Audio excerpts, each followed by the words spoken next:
गाजीपुर के सांसद अफजाल अंसारी ने सनातन धर्म स्थल को लेकर एक बयान दिया। उन्होंने कहा कि सनातन धर्म के तमाम ऐसे स्थल हैं, मंदिर हैं, मठ हैं, उससे जुड़े हुए संत हैं, नागा साधु हैं, वो बड़ी मात्रा में गांजा का सेवन करते हैं।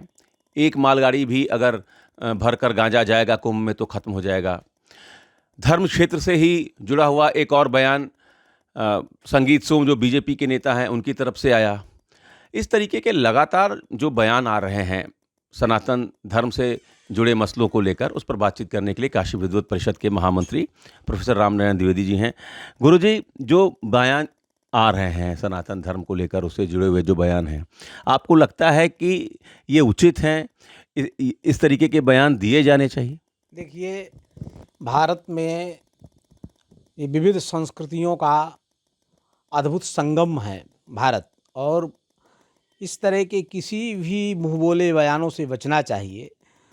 और कुंभ की जहाँ तक बात है, तो कुंभ एक सनातन संस्कृति का मूल स्वरूप है। प्रयागराज का कुंभ, नागा साधु सन्यासी कौन कौन सी साधनाएं करते हैं, कौन कौन सी आराधनाएं करते हैं, उनको भी देखना चाहिए।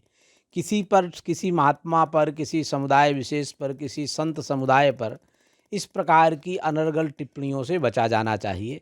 साधु हमारे संस्कृति और समरसता के साधक होते हैं।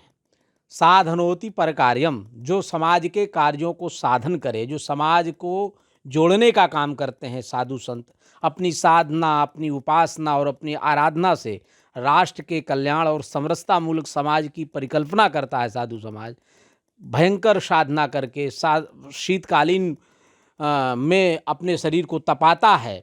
ऐसे साधु संतों पर अनावश्यक, बिना, हमारे यहाँ लक्षण प्रमाणाभ्याम वस्तु सिद्धि है, बिना किसी लक्षण प्रमाण के किसी भी तरह के बयानबाजी से किसी भी जिम्मेदार नागरिक को बचना चाहिए। किसी भी इस तरह की टिप्पणियां करके राष्ट्र में एक जो है समतामूलक वातावरण का निर्माण नहीं हो रहा है। इस तरह की बातों को बोल करके राष्ट्र की जो क्षमता है, राष्ट्र में जो क्षमतामूलक समाज है, जो राष्ट्रीय चेतना का संचार है, उसकी उन्नति में इस तरह के बयान बाधक हैं, साधक नहीं हैं। तो राष्ट्र की अभ्युदय में इस तरह के बयानबाजियों से जिम्मेदार लोगों को अवश्य बचना चाहिए। इस तरह की टिप्पणियां नहीं करनी चाहिए। तिरुमला की घटना के बाद काशी विद्वत परिषद ने एक बड़ा फैसला लिया। संतों के साथ मिलकर, अखाड़ा परिषद के साथ मिलकर एक गाइडलाइन जारी करने की आप लोगों ने बात कही कि प्रसाद को लेकर एक राष्ट्रीय स्तर पर गाइडलाइन होना चाहिए। आपको लगता है कि सनातन संस्कृति, सनातन धर्म से जुड़े हुए मसले पर बयान को भी लेकर कोई गाइडलाइन की आवश्यकता है? कम से कम क्या बोले क्या ना बोले, इसको लेकर एक गाइडलाइन तो होनी ही चाहिए।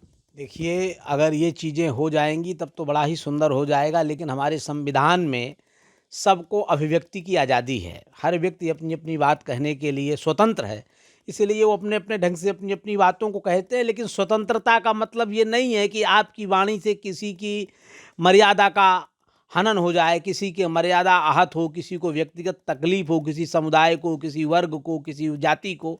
इन सब चीज़ों से बुद्धिमान व्यक्ति को बचना चाहिए। जो दायित्वों पर हैं उनको अपने दायित्वों के अनुसार वक्तव्य देना चाहिए। जो जिस विषय के विशेषज्ञ हैं उन्हीं विषयों पर बोलेंगे तो उनका स्वरूप अच्छा रहेगा।